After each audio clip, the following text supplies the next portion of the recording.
ಅಂದರೆ ಅರ್ಥ ಮಾಡಿಕೊಳ್ಳಿ, ಅವತ್ತು ನಡೆದ ಈ ಕಥೆಯನ್ನು ಕೇಳಿ ನಮಗೇನು ಲಾಭ ಎಂಬ ಒಂದು ಪ್ರಶ್ನ ಚಿಹ್ನ ಎಲ್ಲರ ಮನಸ್ಸಿನಲ್ಲಿ ಬರಬಹುದು.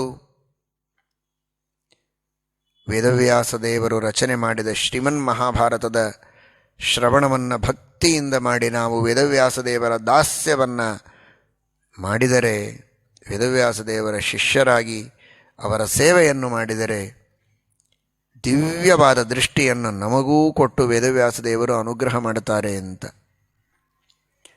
ನೋಡಿ.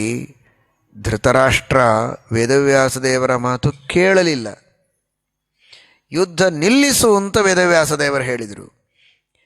ವಿನಾಕಾರಣವಾಗಿ ಇಷ್ಟು ಜನರ ಹಿಂಸೆಯಾಗ್ತಾ ಇದೆ, ಒಂದು ಮಾತು ಹೇಳು, ನಿನ್ನ ಮಗನಿಗೆ ಕರೆದು ಕೊಟ್ಟುಬಿಡು ಅವರಿಗೆ ರಾಜ್ಯವನ್ನು, ಅರ್ಧ ರಾಜ್ಯ ಕೊಡಲಿ, ತಾನೂ ರಾಜ್ಯವನ್ನು ಇಟ್ಟುಕೊಳ್ಳಲಿ, ಅವರ ಪಾಲನ್ನು ಅವರಿಗೆ ಕೊಡಲಿ,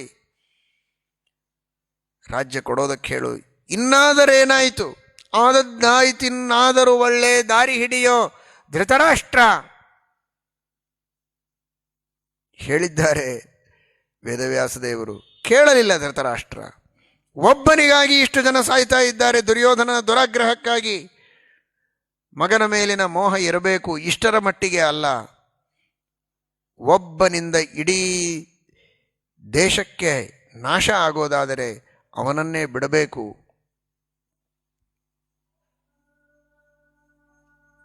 ಕೇಳಲಿಲ್ಲ ಧೃತರಾಷ್ಟ್ರ.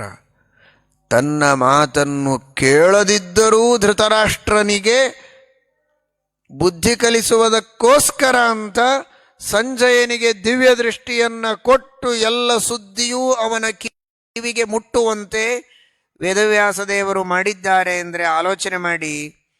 ಕೇಳದೇ ಇರೋರ ಬಗ್ಗೆನೇ ಇಷ್ಟು ಅವರು ಪ್ರೀತಿ ಮಾಡೋದಾದರೆ ಇನ್ನು ವೇದವ್ಯಾಸ ದೇವರು ಹೇಳಿದಂಥ ಜೀವನ ನಡೆಸಿ ವೇದವ್ಯಾಸ ದೇವರ ದಾಸ್ಯವನ್ನು ಜೀವನದಲ್ಲಿ ಇಟ್ಟುಕೊಂಡು ಅವರ ಆಜ್ಞೆಯನ್ನು ಪರಿಪಾಲನೆ ಮಾಡ್ತಾ ಅವರು ಹೇಳಿದ ಸತ್ಕರ್ಮಗಳ ಅನುಷ್ಠಾನ ಮಾಡಿ ಅವರು ಹೇಳಿದ ಶಾಸ್ತ್ರಗಳ ಅಧ್ಯಯನವನ್ನು ಮಾಡಿ ಶುದ್ಧ ಧಾರ್ಮಿಕರಾಗಿ ಭಗವದ್ಭಕ್ತರಾಗಿ ವಿರಕ್ತರಾಗಿ ಜೀವನವನ್ನು ನಡೆಸಿದರೆ ವೇದವ್ಯಾಸ ದೇವರು ದಿವ್ಯ ದೃಷ್ಟಿಯನ್ನು ಕೊಟ್ಟು ಜಗತ್ತಿನೊಳಗಿನ ಸತ್ಯವಾದ ದಿವ್ಯವಾದ ಮಂಗಲವಾದ ಎಲ್ಲ ಸಂಗತಿಗಳನ್ನು ತಿಳಿದು ಆನಂದ ಪಡುವ ಸೌಭಾಗ್ಯವನ್ನು ಕರುಣಿಸ್ತಾರೆ ಎನ್ನುವುದರಲ್ಲಿ ಯಾವ ಸಂಶಯವಿಲ್ಲ ಅನ್ನುವ ಸಂದೇಶವನ್ನು ಮಹಾಭಾರತದ ಈ ಒಂದು ಕಥೆಯ ಮೂಲಕ ನಾವು ಅರ್ಥ ಮಾಡಿಕೊಳ್ಳಬಹುದು.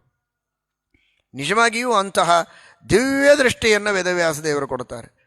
ಋಷಿಗಳು, ಮುನಿಗಳು, ಯೋಗಿಗಳು ಅಂದರೆ ಇನ್ನೇನು ಮತ್ತು ವೇದವ್ಯಾಸ ದೇವರ ಆದೇಶದಂತೆ ಸ್ವವಿಹಿತವಾದ ಕರ್ಮಗಳ ಅನುಷ್ಠಾನವನ್ನು ಮಾಡ್ತಾ ಧ್ಯಾನವನ್ನು ಮಾಡ್ತಾ ದೇವರ ಸೇವೆಯನ್ನು ಮಾಡಿದ್ದಕ್ಕೆ ಅಂತಹ ದಿವ್ಯ ದೃಷ್ಟಿ.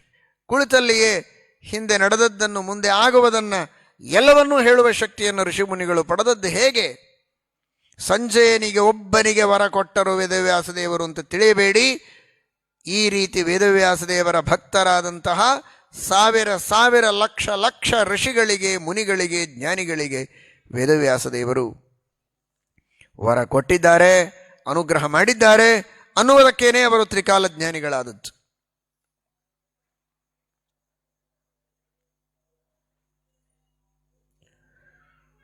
ಶ್ರೀಮದ್ ಆಚಾರ್ಯರ ಬಗ್ಗೆ ಅಂತೂ ಹೇಳಬೇಕಾದದ್ದೇ ಇಲ್ಲ. ಸಾಕ್ಷಾತ್ ವಾಯುದೇವರು, ಜೀವೋತ್ತಮರು. ಅಪ್ಯನಾಗತಗತ ಪ್ರತಿಪತ್ತಿಂ ಶ್ರದ್ಧಧು ಪೃಥುಲ ಚೇತಸಯೇತೆ.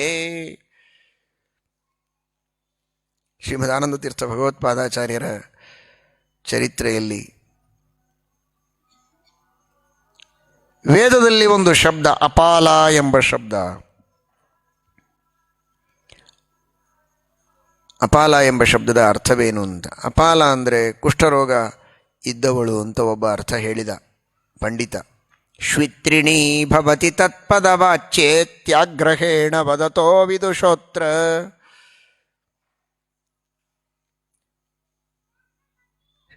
ಶ್ವೇತಕುಷ್ಠ ಇರುವಂತಹ ಹೆಣ್ಣು ಅಂತ ಅರ್ಥ ಅಂತ ಶ್ರೀಮದಾಚಾರ್ಯರಂತಾರೆ. ಅಪಾಲ ಎಂಬ ಶಬ್ದಕ್ಕೆ ಅತಿತರುಣಿ ಎಂಬ ಅರ್ಥ ಸಂಸ್ಕೃತದಲ್ಲಿ ಉಂಟು, ಶ್ವೇತಕುಷ್ಠವುಳ್ಳವಳು ಅಂತ ಅರ್ಥ ಅಲ್ಲ ಅಂತ ಶ್ರೀಮದಾಚಾರ್ಯರು ಹೇಳಿದರು. ಚರ್ಚೆ ಆಯಿತು.